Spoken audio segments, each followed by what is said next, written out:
अगर आपके जीवन में सब कुछ सही चल रहा है, आपकी राशियां बहुत अच्छी हैं, आपकी कुंडली भी बहुत कुछ बताती है कि आपके जीवन में ऐसा कुछ नहीं हो रहा है जिसकी आपको उम्मीद है, लेकिन फिर भी कहीं ना कहीं कोई कसक है जो आपको तकलीफ दे रही है, जो आपके जीवन में ऐसा कुछ लेकर आ रही है जिसकी उम्मीद आपको बिल्कुल भी नहीं थी।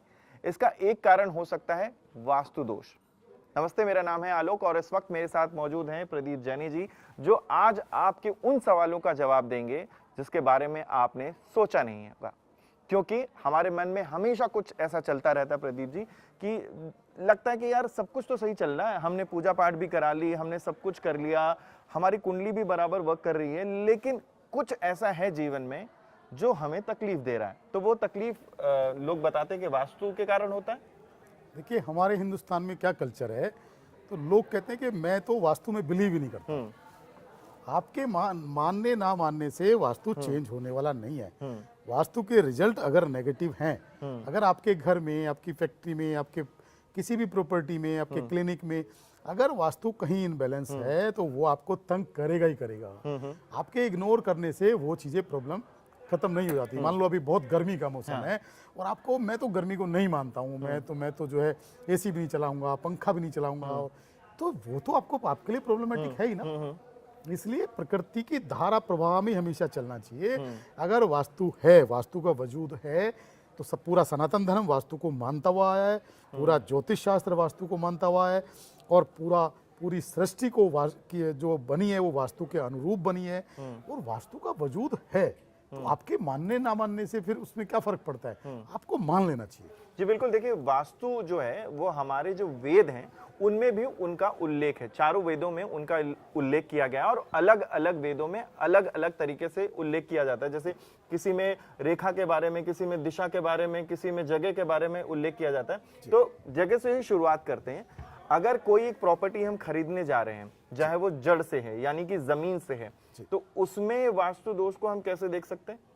सबसे पहले तो ये है कि जो भी प्रॉपर्टी आपने खरीदी उसकी दिशा कौन सी है। दिशा मतलब अगर प्रॉपर्टी के अंदर आप खड़े हो तो सामने जो रोड है या सामने जो गली है उसकी वो दिशा कौन सी है। सबसे पहली चीज तो आप ये देखें। उसके बाद ये देखें कि जो प्रॉपर्टी, वो अपने लैंड, जमीन का जो टुकड़ा आप परचेज कर रहे हैं, वो वास्तु का नियम है कि वो रेक्टेंगुलर होना चाहिए। अच्छा, तो वो रेक्टेंगुलर है या नहीं है, मतलब उसके 4 ही कोने होने चाहिए, टेढ़े मेढ़े कटे बड़े कोने ना हो, और वो एकदम दुनिया में रेक्टेंगुलर हो। तो 2 चीज तो ये जरूरी है। बिल्कुल। उसके बाद ये है कि प्रॉपर्टी अगर बहुत बड़ी है तो उसका स्लोप किधर है, उसका ढलान किधर है, तो ये सारी चीजें हैं। उसके बाद प्रॉपर्टी के ऊपर कोई टी पॉइंट ना हो, ये भी बड़ा मायने रखता है। बहुत सारी चीजें हैं। उसके बाद आती है जमीन के अंदर की एनर्जी। आज से 20 साल पहले जो जमीन के अंदर की एनर्जी हमने उसको चेक करना शुरू किया, उसको ट्रीट करना शुरू किया। देखिए, जमीन के अंदर की जो एनर्जी है, भूमि की जो एनर्जी है, वो बहुत बड़ा रोल प्ले करती है और बहुत मायने रखती है वास्तु के अंदर। जी, वास्तु देखिए एक चीज ये भी कहता है कि हम भगवान के मंदिर भी बनाते हैं, लेकिन उसमें भी वास्तु की पूजा जरूर होती है।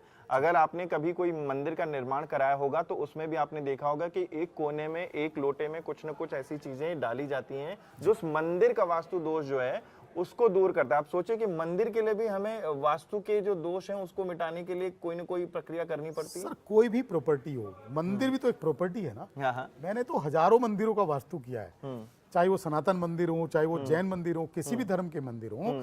तो वास्तु तो हर जगह वास्तु का प्रारूप है ही है। तो अगर किसी के घर में वास्तु का डिफेक्ट है और वो वहां तंग करता है, तो मंदिर के अंदर भी करेगा। तो मंदिर के अंदर भी सेम ही रूल रेगुलेशन रहता है कि मंदिर का वास्तु भी उसी तरीके से कंसीडर किया जाए। प्रदीप जी, अब सवाल आम लोगों के मन में जो होता है ना, उनको शुरू करते हैं। सबसे पहले तो ये जानना चाहेंगे कि जैसे बहुत सारे लोग हैं आज फ्लैट्स में रहते हैं, उनके पास वो जमीन वाला घर नहीं है, तो अगर फ्लैट में कहा जाए तो वास्तु जो है वो कहाँ तक वर्क करता है? क्योंकि जहाँ तक मेरा मानना है कि वास्तु जो है वो कुछ ऊंचाई तक जाने के बाद काम नहीं करता। तो क्या सच में ऐसा कुछ होता है कि वास्तु कुछ ऊंचाई या जो बड़े बड़े फ्लैट्स में रह रहे हैं वहां पर काम नहीं करता? देखिए, वास्तु की कुछ चीजें हैं नेगेटिव या पॉजिटिव, जो ऊंचाई के बाद जाने के बाद उनका जो फ्लो है वो कम हो जाता है। तो उनका जो भी नेगेटिव और पॉजिटिव प्रभाव है वो कुछ हाइट के बाद कुछ कम हो जाता है। जैसे अगर मान लो आपके साउथ वेस्ट में बोरवेल है जमीन के अंदर और आप 15 फ्लोर पे रहते हैं, 15 फ्लोर पे रहते हैं, 15 माले पे रहते हैं, तो उसका जो इम्पैक्ट है साउथ वेस्ट के बोरवेल का नेगेटिव है वो आपका वहां तक जाते जाते कम हो जाएगा। अच्छा। या मान लो आपके घर के अंदर नॉर्थ ईस्ट में बोरवेल है और उसका बहुत पॉजिटिव इम्पैक्ट है, तो वहां तक जाते जाते वो इम्पैक्ट कम हो जाएगा। लेकिन अगर वो फ्लोर आपका जो भी आप सोसाइटी फ्लैट में रहते हैं, हाई राइज बिल्डिंग में रहते हैं, तो उसका अगर कोई भी कोना कटा बढ़ा है कोई या उसके अंदर कोई दोष है तो वो तो आपको प्रॉब्लमेटिक है ही है, वो अपना काम जरूर करेंगे। एक जो जहन में सवाल होता है कि कितने फ्लोर तक वास्तु काम नहीं करता, मतलब कितनी हाइट तक वास्तु काम नहीं करता, एक आसान भाषा में लोगों को समझाइए कि कितने फ्लोर तक वास्तु जो है वो काम नहीं करता। अगर आपके फ्लैट के अंदर या आपके घर के अंदर कोई भी दोष बेसिक स्ट्रक्चर के अंदर है, आपके फ्लैट का कोई कोना कटा बढ़ा है, चाहे आप 20 फ्लोर पे रहते हो चाहे आप 40वें फ्लोर पे रहते हो, वो आपके लिए प्रॉब्लमेटिक होगा ही होगा। आप बिल्कुल भी ये भ्रम में ना रहें कि मैं तो 40वें माले पे रहता हूं और मेरा वास्तु कुछ नहीं बिगाड़ेगा।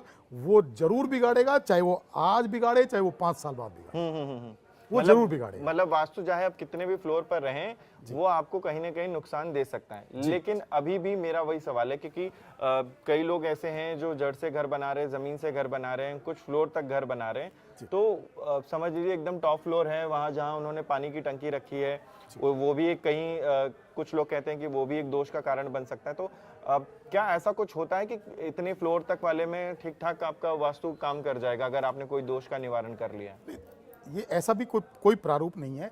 मेन चीज क्या है कि जैसे मान लो आपकी पानी की टंकियां रखी हैं, टॉप फ्लोर पे रखी हैं, तो टॉप फ्लोर पे आपने मान लो एक बिल्डिंग में रहते हैं, उसमें पार्किंग और 4 फ्लोर ही है, पानी की टैंक आपके गलत दिशा में रखे हैं, तो वो सबको ही तंग करेंगे। और अगर मान लो कोई आप हाई राइज बिल्डिंग में रहते हो और आपके पानी के टैंक गलत डायरेक्शन में रखे हैं, तो वो आपके ऊपर के 3-4 फ्लोर वालों को ज्यादा तंग करेंगे। उसके बाद नीचे उनका जो डेंसिटी है, उनका जो दोष है वो थोड़ा कम हो जाएगा, लेकिन तंग जरूर करेंगे। तो ये सब चीजें हैं, ऐसा तो नहीं है कि वो तंग नहीं करेंगे, तंग जरूर करेंगे। चलिए अब धीरे धीरे हमने घर के बाहर और जमीन की बात तो कर ली है, लेकिन अब घर की चौखट की बात करते हैं। घर की चौखट के बारे में कहा जाता है पुराने जमानों में घर की चौखट हुआ करती थी जो सबसे महत्वपूर्ण हुआ करती थी, लेकिन इन हाई राइज सोसाइटीज में या आजकल के जो घर बनाए जाते हैं उसमें चौखट का नामो निशान नहीं होता, क्योंकि 3 एंगल से तो आपको चौखट 3 एंगल से तो दिख रहा होता है, लेकिन नीचे जो चौखट जिसकी कहते हैं ना कि जिसकी पूजा की जाती है वो तो अब गायब हो चुकी है। तो क्या एक तरह का ये भी एक वास्तु दोष होता है कि जो फ्लैट्स में कहते हैं कि चौखट नहीं होती है? हाँ बिल्कुल, बहुत। अब देखो हजारों सालों से घर जो भी बनता था उसमें चौखट बनती थी, अब चौखट है ही नहीं, 3 खट हैं, नीचे वाला खट गायब है। अब क्या है कि आपका जो वास्तु है टोटल बिगड़ गया, अनबैलेंस हो गया। तो जो भी एनर्जीज है, चाहे वो नेगेटिव हो चाहे वो पॉजिटिव हो, हमारी बॉडी के अंदर जो भी नेगेटिव पॉजिटिव एनर्जी आती है वो हमारे मुंह के रास्ते आती है, और घर के अंदर जो भी एनर्जी आती है वो हमारे मेन गेट के रास्ते आती है। तो मेन गेट पे लोग इसीलिए चौखट बना के रखते थे, और जब एक कदम रखते थे तो ऊपर उठा के रखते थे। अब वो चौथा खट गायब ही हो गया है, तो इसीलिए लोग ज्यादा परेशान हैं कि चौथा खट बनाते ही नहीं है। बहुत जरूरी है कि चौथा खट होना चाहिए। और वहाँ जहाँ अब घर का जो जब गृह प्रवेश होता था तक या घर का कोई भी पूजा पाठ करते थे, तो चौथे खट को वो पूरा पानी से, जल से, गंगा जल से उसकी बड़ी सेवा करते थे, बड़ी रेस्पेक्ट करते थे, पूजा करते थे। तो वो जो इम्पैक्ट है वो सनातन धर्म में और वैदिक वास्तु के अंदर बिल्कुल अलग है, और उसका जो इफेक्ट है वो भी जरूर देखने को मिलता है। देखिए क्योंकि सवाल जहन में आप सबके भी हैं, मुझे लगता है कि प्रदीप जी से इनके उपाय भी हमें जान लेना चाहिए, क्योंकि उपाय जानते रहेंगे तभी लोगों के मन में जो शंका है वो दूर होती जाएगी। जी। अब इस चौखट की जो पूजा आपने देखी होगी कि मंदिरों में भी होती, तो सोचिए चौखट कितना महत्वपूर्ण है हमारे जीवन के लिए। तो प्रदीप जी, जो चौखट या जो चीज गायब हो गई है, अगर वो नहीं लगी है आपके फ्लैट में या आपके घर में नहीं लगी है, तो उसके दोष का निवारण हम कैसे कर सकते हैं?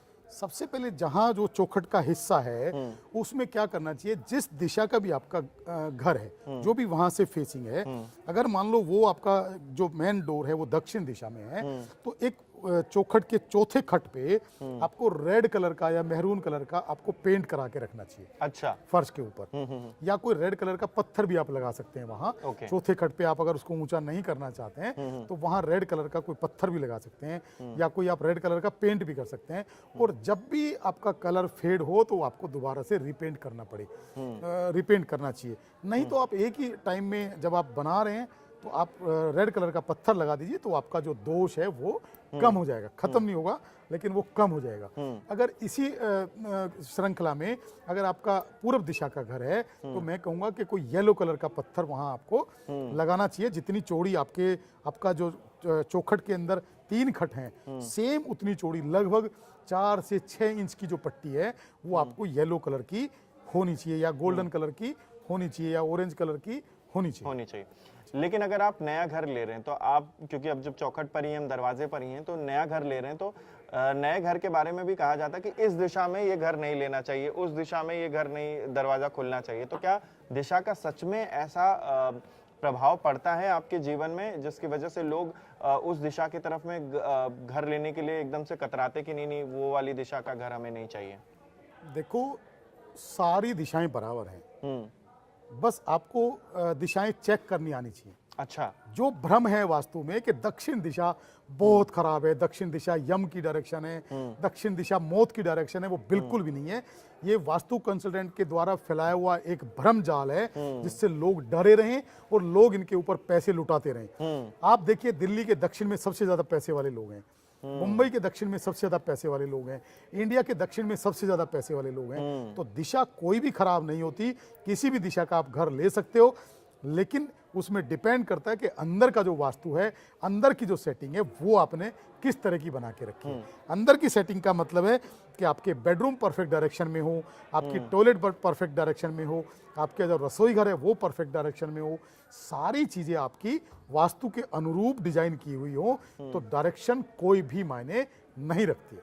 अब इसमें ना एक सवाल मेरे जहन में भी आ रहा है, क्योंकि लोग फ्लोर्स भी बड़ा देखते हैं कि हमें इस फ्लोर पर घर चाहिए, मतलब टॉप फ्लोर्स के घर तो अलग ही, लेकिन एक फ्लोर जो है वो हाई राइज सोसाइटीज में हमेशा अटकता है, जो कि होता है 13 नंबर का।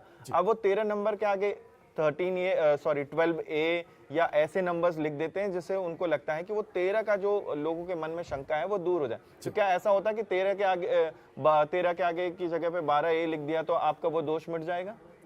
बिल्कुल मिट जाएगा। 13 नंबर कुछ भी नहीं है, 13 नंबर एक भ्रम है, और 13 नंबर बहुत पॉजिटिव भी माना जाता है, जिसके अंदर 13 नंबर के 2 अंक होते हैं। एक नंबर आपका सूर्य का है और 3 नंबर आपका बृहस्पति का है। बिल्कुल। तो सूर्य आपको बहुत जबरदस्त कॉन्फिडेंस देता है और बृहस्पति आपको नॉलेज देता है, सद्बुद्धि देता है।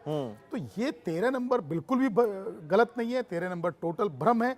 लेकिन फिर भी अगर आपके मन में जरा सा भी शंका है तो 13वें फ्लोर पे आपको फ्लैट लेने में, घर लेने में कोई भी प्रॉब्लम नहीं है। आप अगर कोई भी इंडिपेंडेंट कोठी भी लेना चाहते हैं तो 13 नंबर में कोई भी भ्रम नहीं है। बस वो छोटा सा उपाय आप कर लें कि 13 नंबर को हाईलाइट ना करें, आप अपना नाम लिख के और घर की एनर्जी को बहुत अच्छा कर सकते हैं। बस उसको आप नंबर को हिडन कर दें और खाली नाम हाईलाइट कर दें। यही रीजन है मुझे लगता है कि जिसकी वजह से लोग 12A या 14A ऐसे नंबर्स को उसको हाइड कर देते हैं। चलिए अब घर के किचन की बात करते हैं। किचन कौन सी दिशा में होना चाहिए, और किचन के बारे में लोगों के अंदर में भी भ्रम है कि ये चीज ऐसे होनी चाहिए, या इस दिशा में आपको खाना बनाना चाहिए, या चूल्हे पे जब आप खाना बना रहे हो तो आपकी दिशा इस तरफ होनी चाहिए। तो ये जो भ्रम है इसको जरा मिटा दीजिए कि कौन सी दिशा का किचन जो है वो सबसे महत्वपूर्ण होगा घर के लिए। देखिए, रसोई घर जो है वो घर का सबसे महत्वपूर्ण अंग है, और वो आपका आग्नेय दिशा, क्योंकि उसमें अग्नि का इस्तेमाल होता है, तो वो हमेशा आपकी आग्नेय दिशा यानी कि साउथ ईस्ट दिशा के अंदर सबसे बेस्ट मानी जाती है कि आप अपना जो रसोई घर है वो आग्नेय दिशा यानी कि साउथ ईस्ट के अंदर बनाएं। उसके बाद रसोई का जो इंटीरियर है, मतलब जो कुकिंग की फेसिंग है, वो आप कोशिश करें कि आप पूर्व दिशा की तरफ फेस करके गृहिणी खाना बनाएं। अगर आप ये 2 चीजें कम से कम आप चेक करें, उसके बाद जो आपका पानी है, क्योंकि रसोई के अंदर 2 ही चीजें ज्यादा यूज होती है, अग्नि और पानी। तो कभी भी आपका जो चूल्हा है और जो सिंक है वो कभी भी एक ही लाइन में ना हो। यूं कहा जाता है कि अग्नि और पानी दोनों एक दूसरे के दुश्मन हैं और एक दूसरे का दोनों का और कोई संबंध नहीं है। तो आप कभी भी अग्नि के साथ पानी ना बनाए, तो वो आपका जो है उत्तर, जो सिंक है आपका रसोई का, वो आपका नॉर्थ यानी कि उत्तर दिशा में हो और चूल्हा आपका पूर्व दिशा में हो। दोनों ही देवता हैं, लेकिन इन दोनों देवता को मनाने के लिए अगर कुछ आप, जैसे आप अपना घर का निर्माण करा रहे हैं, तब तो सही है कि आपने उस दिशा में किचन को बना लिया, आपने रसोई घर को बना लिया, लेकिन आपको बना बनाया घर जब मिल रहा है बिल्डर के वजह से, तब आप क्या कर सकते हैं? अगर वो दिशा में घर आपको ना मिला हो या उस दिशा में आपको किचन ना मिला हो तो क्या करें? क्या उपाय देखिए, करें? हाँ, खाली नॉर्थ ईस्ट को छोड़ के अगर किसी भी दिशा में आपका रसोई घर बना हुआ है और या आपके कुकिंग की फेसिंग गलत है और आप उसको, पहले तो आप कोशिश करें कि आप उसको चेंज करें, आप शिफ्ट कर लें। अगर आप नहीं कर पा रहे हैं तो सेम साउथ ईस्ट की एनर्जी हम पिरामिड यंत्रों के माध्यम से आपकी रसोई घर के अंदर दे सकते हैं और सेम आपकी जो एनर्जी है वो साउथ ईस्ट वाली आपको मिल जाएगी, चाहे आपका रसोई घर साउथ ईस्ट के अंदर स्थापित है या नहीं है। अगर आपकी उत्तर दिशा के अंदर भी रसोई घर बना हुआ है तो उत्तर दिशा की रसोई के अंदर भी आप साउथ ईस्ट की एनर्जी क्रिएट कर सकते हैं पिरामिड यंत्रों के माध्यम से। पिरामिड यंत्र होते क्या हैं, इसके बारे में हम आपको धीरे धीरे बताते रहेंगे, लेकिन हॉल के बारे में कहा जाता है, जो आपका लिविंग रूम होता है, उसमें कहते हैं कि आप 7 घोड़े की तस्वीर लगा दीजिए तो आपका जो बिजनेस है वो बहुत अच्छा चलेगा। मतलब आपके जीवन में ऐसा बदलाव होगा कि आप एकदम घोड़े की तरह दौड़ते रहेंगे। तो क्या ऐसा सच में असर होता है कि 7 घोड़े की तस्वीर लगा दीजिए तो आपको जीवन में एकदम बहुत कुछ लाभ मिल जाएगा? बेसिकली क्या है, सिंबल्स हैं। तो जब हम 7 घोड़े की जो फोटो है वो लगाते हैं तो इसका मतलब है कि जो सिंबल है 7 घोड़ों का, तो हमें घोड़े की तरह दौड़ने की एक पावर देता है। अच्छा। घोड़े की तरह दौड़ने की हमें एक लाइफ में घोड़े की तरह दौड़ने के लिए प्रेरित करता है। तो ये सिंबल्स का हमारी लाइफ में बड़ा इम्पैक्ट है। तो 7 घोड़े की तस्वीर पॉजिटिव है, नेगेटिव नहीं है, आपको जरूर लगानी चाहिए, लेकिन डिपेंड करता है कि वो किस दिशा में आप लगाते हैं, वो बड़ा मायने रखता है। लेकिन एक चीज और भी है कि सिर्फ अगर समझ लीजिए घोड़े की तस्वीर नहीं लगानी है, किसी भगवान की लगानी, तो ऐसी कौन सी तस्वीरें हैं जिसको आप अपने लिविंग रूम में और हॉल में लगा सकते हैं? देखिए, आप कोई भी लिविंग रूम में डिपेंड करता है कि वो दिशा कौन सी है। अच्छा। अगर लिविंग रूम आपका पूर्व दिशा में है तो पूर्व दिशा में आप ये कोशिश करें कि सूर्य भगवान की फोटो लगाएं, सूर्य भगवान का कोई चित्र लगाएं और सूर्य भगवान का जो कलर होता है ऑरेंज कलर, वो आप अपनी दीवार पे लगाएं। जब आप पूर्व दिशा को एनर्जी दे देंगे, पूर्व दिशा को पावर दे देंगे, तो वो क्या करेगा कि आपको नेम फेम अच्छा करेगा, पॉलिटिक्स के अंदर आपको सक्सेस देगा, इलेक्शन के अंदर आपको जीत हासिल कराने में पावर देगा, आपके नेम फेम के अंदर बढ़ोतरी करेगा और आपका जो समाज के अंदर मान प्रतिष्ठा इज्जत है उसको बहुत आगे लेके जाएगा। डिपेंड करता है कि आपका जो लिविंग रूम है वो कौन सी डायरेक्शन के अंदर स्थापित है। लिविंग रूम के साथ साथ में अब बात करते हैं मंदिर की। क्या मंदिर को घर के कौन सी दिशा में रखना चाहिए, ये तो एक जानकारी हम आपसे ले रहे हैं, लेकिन साथ साथ में मंदिर को अगर घर में, अगर फ्लैट में रखना है तो वो कहाँ होना चाहिए? देखिए, चाहे आपका फ्लैट है चाहे आपका इंडिपेंडेंट हाउस है, हमेशा भगवान का मंदिर का पूजा स्थान एक ही होता है, वो होता है ईशान कोण। तो ईशान कोण मतलब नॉर्थ और ईस्ट के बीच का जो जगह होती है उसको हम ईशान कोण बोलते हैं। वो दैव स्थान होता है, भगवान का स्थान होता है। अगर वहाँ आप अपना पूजा स्थान स्थापित करते हैं तो ये आपके पूरे घर की एनर्जी को पावरफुल करने में, पूरे घर की एनर्जी को पॉजिटिव करने में पूरी तरह से सक्षम रहता है। और आप जब मंदिर वहाँ पूजा स्थान स्थापित कर देते हैं तो आप महसूस करते हैं कि पूरे घर का aura day by day positive होता हुआ जाता है। और अगर ईशान कोण में हमारे पास जगह नहीं है, वहां पे कुछ ऐसी चीज है जहां पर हम मंदिर नहीं बना सकते, तो ऐसी कौन सी दिशा है जहां पर हम मंदिर बना सकते हैं?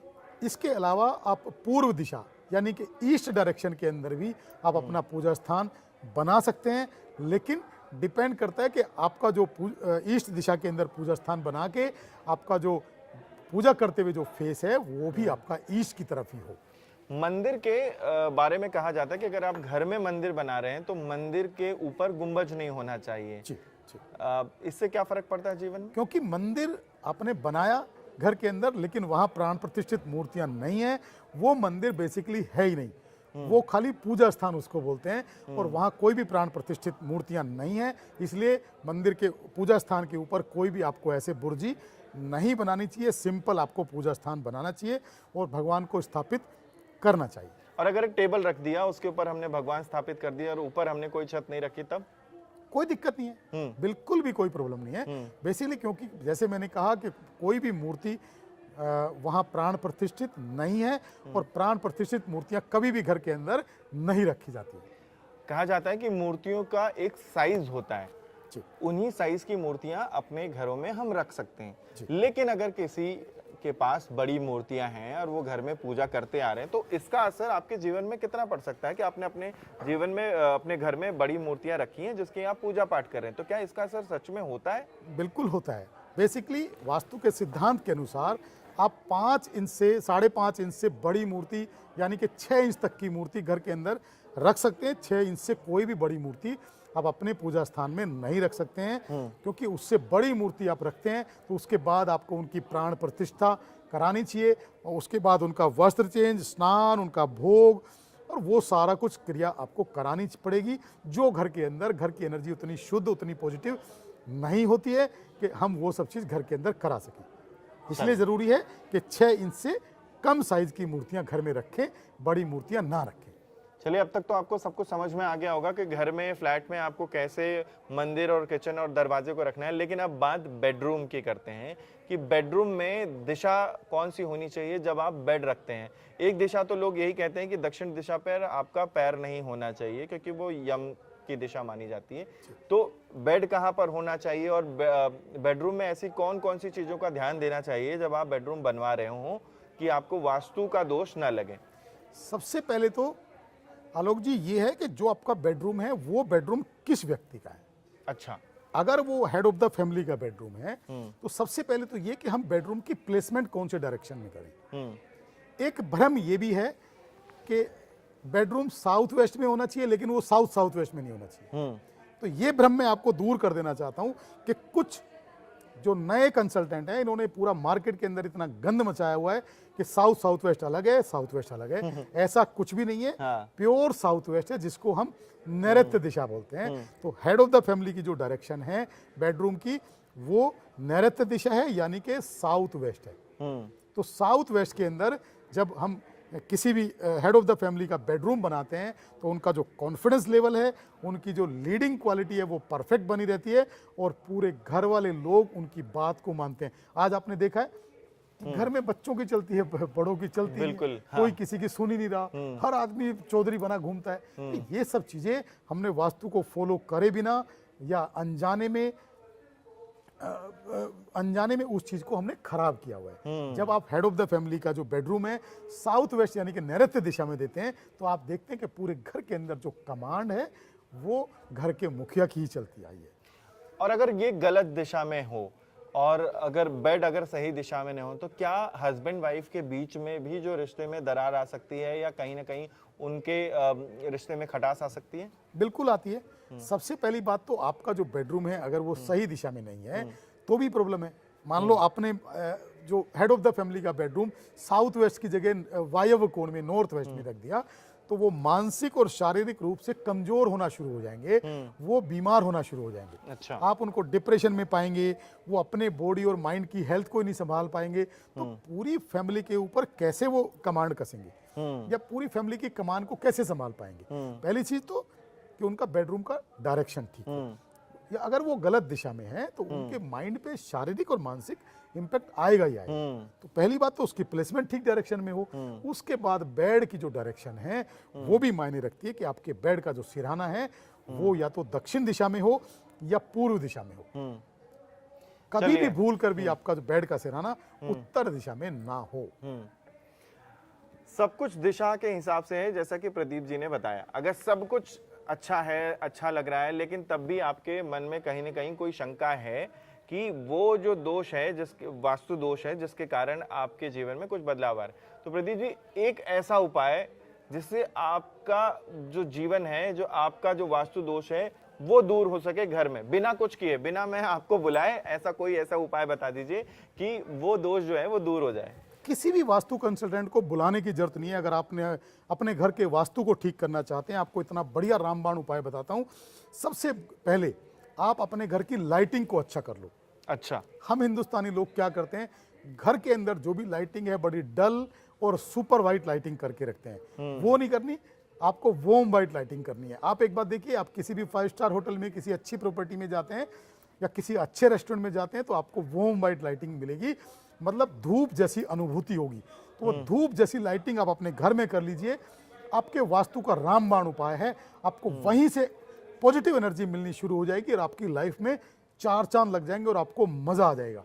आपके शरीर की हेल्थ भी ठीक होगी, आपके माइंड की हेल्थ भी ठीक होगी और आपकी फाइनेंशियल हेल्थ भी ठीक होनी शुरू हो जाएगी। इसके अलावा एक और उपाय देता हूं कि आप अपने घर के सेंटर में बैठिए, छोटा सा तांबे का हवन कुंड रखिए और उसके अंदर एक कपूर की टिक्की जलाइए, पूरब की तरफ अपना फेस करिए।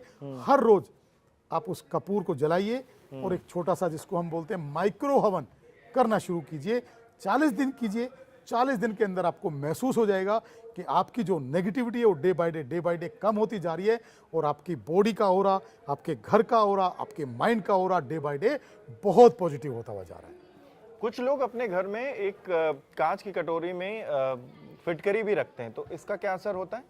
फिटकरी, सेंधा नमक, ये नेगेटिविटी को दूर करने का ये एक साधन है। तो आप किसी भी रूम के अंदर आप एक कांच के बाउल में फिटकरी और एक कांच के बाउल में नमक, दोनों को टुकड़ियां बना बना के रखें। तो ये क्या करेगा, ये वहाँ की जो एनर्जी है, जो नेगेटिव एनर्जी है, उसको धीरे धीरे अब्जॉर्ब करना शुरू कर देगा। और कितने दिन में इसको बाहर हमें? 15 से 20 दिन में आपको उसको या तो आपको डस्टबिन में डालना है और डस्टबिन में डाल के उसको दोबारा से अपने जो बाउल हैं वो आपको वॉश करके, ड्राई करके दोबारा से फिर भर के रख देने। अच्छा, मेरे मन में ना हमेशा एक सवाल रहता था कि मैंने कई दुकानों पर ये देखा है कि लोग कांच के ग्लास में एक नींबू डालते हैं जिसके अंदर पानी रहता है, तो लोग कहते हैं कि ये भी एक ऑरा को चेक करने के लिए है कि वो जो आसपास का ऑरा है, जो नेगेटिविटी है वो दिखाती है। तो क्या ऐसा सच में होता है? बिल्कुल होता है।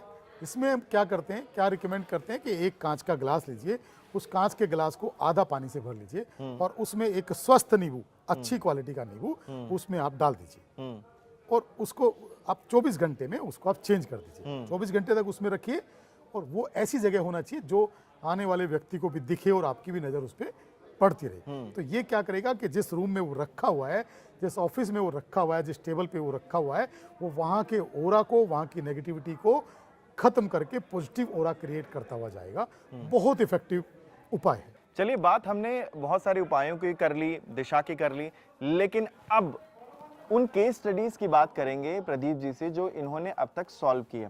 प्रदीप जी, बहुत सारे लोग ये देखते आए हैं, अब रील्स पे भी दिखता है कि आजकल ये बहुत बिजनेस बन चुका है।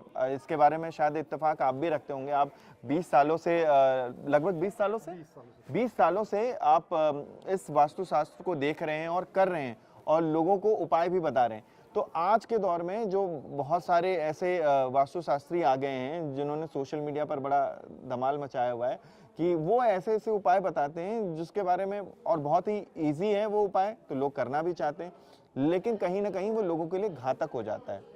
क्या कहेंगे इस बारे में? देखिए, मैं एक बात कहता हूँ कि जिस टाइम से हम लोग वास्तु करते हुए आए हैं, इस प्रोफेशन को लोग इतने रेस्पेक्ट से, इतनी श्रद्धा से देखते थे कि बड़ा रेस्पेक्ट करते थे, बड़ी श्रद्धा रखते थे, पैर छूते थे, आशीर्वाद लेते थे, वो ये समझ के करते थे। और भगवान ने भी इस प्रोफेशन में उसी व्यक्ति को लाया हुआ है। मैं कहता हूँ कि इस प्रोफेशन में हम खुद आने वाले कोई नहीं है, प्रकृति हमें अपॉइंट करती है कि हम इस प्रोफेशन को करें, जिससे हम अपना जीवन निर्वहन करने के साथ साथ हम पब्लिक के लिए कुछ अच्छा करेंगे। तो प्रकृति इसलिए लाई है। लेकिन अब कंसल्टेंट पैसे की भूख के आगे इसको पूरी तरह से बर्बाद कर चुके हैं। अब किसी भी कंसल्टेंट को, किसी भी एस्ट्रोलॉजर को बुलाने से या वो इसलिए डरते हैं क्योंकि वो सब ऊट पटांग और गलत उपाय बताते हैं, लाखों रुपया लूटते हैं और गलत चीटिंग करते हैं। तो मैं कहता हूँ ये तो बिल्कुल ही निराधार है और बिल्कुल ही गलत है। मैं कहता हूँ पैसे आप कुछ भी लो, अपनी फीस आप किसी भी कंसल्टेंट की जो फीस है उसकी औकात से मैच करनी चाहिए। और जो व्यक्ति इतना विश्वास एक वास्तु कंसल्टेंट के ऊपर कर रहा है कि वो आपके घर के अंदर आपको एंट्री दे रहा है, आपके बेडरूम के अंदर एंट्री दे रहा है, आपको आपका जो सबसे प्राइवेट जगह है, आपका लॉकर, वो भी आपको ओपन करके दिखा रहा है कि मैंने यहाँ अपना लॉकर रखा हुआ है, इससे ज्यादा विश्वास क्या कर सकता है। और विश्वासघात से बड़ा कोई पाप नहीं है, उसके बाद भी आप चीट कर रहे हैं। मैं कहता हूँ ये बिल्कुल भ्रम खत्म होना चाहिए। गलत जो उपाय हैं वो एकदम नहीं करने चाहिए। और जो लोग भी इस तरह की भ्रांतियां फैला रहे हैं, गलत उपाय करके पैसे लूट रहे हैं, ऐसे लोगों को बिल्कुल जेल होनी चाहिए और ऐसे लोगों के खिलाफ कड़ी कार्रवाई होनी चाहिए। आपके चैनल के माध्यम से मैं भी ये कहना चाहता हूं कि आप भी अपने ऐसे लोगों को जरूर आप दिखाएं और ऐसे लोगों को चिन्हित करें कि गलत उपाय ना करें। वास्तु के जो वैदिक वास्तु के अपोजिट वैदिक जो भी उपचार कर रहे हैं वो बिल्कुल गलत है, बिल्कुल सही कह रहे हैं, बिल्कुल सही कह रहे हैं, वो नहीं होने चाहिए। लेकिन जब बात आपने तिजोरी की कर ही ली है तो तिजोरी कौन सी दिशा में होनी चाहिए? तिजोरी की सबसे बेस्ट डायरेक्शन है कि आप नैऋत्य कोण यानी कि साउथ वेस्ट डायरेक्शन के अंदर अपनी तिजोरी रखें। तिजोरी का जो मुख है वो आप उत्तर की तरफ खोलें और तिजोरी के अंदर जो भी आप अपना रुपया, पैसा, धन, जो भी आपका ज्वेलरी जो भी आप स्थापित करें वो उसके अंदर नीचे माँ लक्ष्मी का जो प्रिय कलर है वो रेड है, तो रेड कलर का एक बढ़िया सा कपड़ा आप उसके अंदर नीचे बिछाएं। उसके बाद कुछ नए नोटों की गड्डियां रखें, कुछ चांदी के सिक्के रखें और माँ लक्ष्मी को वहाँ विराजमान करने के लिए आप माँ लक्ष्मी से प्रार्थना करें कि मेरी तिजोरी में आप विराजमान हो और वहाँ आप अपना धन लक्ष्मी रख के, पैसा रख के, अपना जो भी आपका ज्वेलरी है वो रख के माँ लक्ष्मी से आप प्रार्थना करें कि मेरे घर के अंदर आप विराजमान हो। और डे बाय डे आप यही प्रार्थना करेंगे तो माँ लक्ष्मी आपके घर में जरूर विराजमान रहेंगी और आपके घर के अंदर जो धन का प्रवाह है वो बढ़ता हुआ जाएगा। बात आपने बच्चों की भी की थी, तो बच्चों के लिए कौन से मतलब हमें ध्यान देने की जरूरत है कि कौन से कलर होने चाहिए या कौन सी दिशा होनी चाहिए जहां बच्चों का स्टडी रूम हो? देखिए, बच्चों की जहां तक बात है, बच्चों की शारीरिक ग्रोथ, मानसिक ग्रोथ के लिए जो अच्छा कलर है वो क्रीम कलर है। आपने बेसन देखा है कभी? हाँ, बिल्कुल बिल्कुल। बेसन का जो कलर होता है वो क्रीम कलर होता है, हल्का सा पीला कलर होता है, बहुत डार्क नहीं, वो लाइट येलो होता है। बस वही कलर आपको बच्चों के रूम में और बच्चों के स्टडी रूम में होना चाहिए। वो क्या करेगा? उनके शारीरिक ग्रोथ को भी बढ़ाएगा, उनके मानसिक हेल्थ को भी ठीक रखेगा, दोनों चीजों को ठीक रखेगा। जब हमारा शरीर की हेल्थ और मानसिक हेल्थ अच्छी होगी तो हमारा पढ़ाई के अंदर भी मन लगेगा, गलत रास्ते हम भटकेंगे नहीं और पढ़ाई के अंदर बहुत अच्छा हम कर पाएंगे। ठीक है। मुझे और कुछ ऐसी चीज जो छूट रही हो हमसे? हाँ, पिरामिड के बारे में आप पिरामिड, हाँ ठीक है। आप ये भी कर सकते हो कि हमने सुना है कि हम आप जो जमीन के अंदर को नहीं, मैं वो उस पे ही कर लेता हूँ। ठीक है, मैं कर लेता हूँ। और जो लोग एक और चीज जो लोग वास्तु कंसल्टेंट को नहीं बुला सकते, ठीक है, अपने रूम की एनर्जी को लेकिन ठीक करना चाहते हैं या कोई डिप्रेशन में है, ठीक है, ठीक है, करें। प्रदीप जी, जो वास्तु है अगर समझ लीजिए वो हमें अपने घर पर ही करना हो, वो भी आपको बिना बुलाए, तो क्या कर सकते हैं? सिंपल तरीका है कि आपको ये है कि एनर्जी को पॉजिटिव करना चाहते हो और वास्तु कंसल्टेंट को आपको नहीं बुलाना, नहीं अफोर्ड करना, तो आप जिस किसी व्यक्ति के पर्टिकुलर सबसे पहले एक व्यक्ति को ठीक करना चाहते हो तो उस व्यक्ति के रूम में आप 2 पिरामिड यंत्र मंगा के उनके जो बेड की साइड टेबल है, बेड के सिरहाने पे, वहां आप स्थापित करें और डे बाय डे प्रेयर करना शुरू करें कि मेरा शारीरिक हेल्थ, मेरा मानसिक हेल्थ, मेरा फाइनेंशियल हेल्थ ठीक होना शुरू हो जाए। जब आप ऐसे डे बाय डे प्रेयर करना शुरू करते हैं तो आप महसूस करते हैं कि आपका शारीरिक, मानसिक, फाइनेंशियल तीनों हेल्थ आपका परफेक्ट होता हुआ जाता है और आपकी रिलेशनशिप भी अच्छी होती जाती है। ये पिरामिड होते क्या है? पिरामिड लाखों सालों से एक रहस्यमय यंत्र है। पिरामिड की जो एनर्जी है वो बहुत बड़ा रहस्य है, वो किसी को भी मालूम नहीं है। पिरामिड का जो शेप है उसकी शेप ही बड़ी रहस्यमयी है। तो एक रहस्यमयी यंत्र है। मैं कहता हूं कि आप कुछ भी नहीं कर पा रहे हैं, आप वैसे भी तो हजारों रुपए हर जगह पे रेस्टोरेंट में जाते हैं, खूब बदमाशियां करते हैं, खूब मस्तियां, ऐसा तो नहीं है कि पैसे नहीं लगाते हैं, लेकिन ये जो पैसा है जो भी आपका पिरामिड के अंदर यूज होगा, ये पर्सनल आप अपनी मानसिक ग्रोथ के लिए खर्च कर रहे हैं, अपनी शारीरिक ग्रोथ के लिए खर्च कर रहे हैं, अपनी अच्छी रिलेशनशिप के लिए खर्च कर रहे हैं। तो पिरामिड को बिना जाने, बिना समझे, आप रहस्यमय यंत्र ही उसको समझ के आप 2 पिरामिड यंत्र स्थापित करें, उसको समझने की कोशिश ना करें। बस आप जब उसको रखेंगे तो आप खुद समझ जाएंगे कि उसकी जो एनर्जी है वो आपके लिए क्या क्या कर रही है और आपकी क्या क्या हेल्प कर रही है और आपके माइंड में क्या क्या चेंज चल रहा है।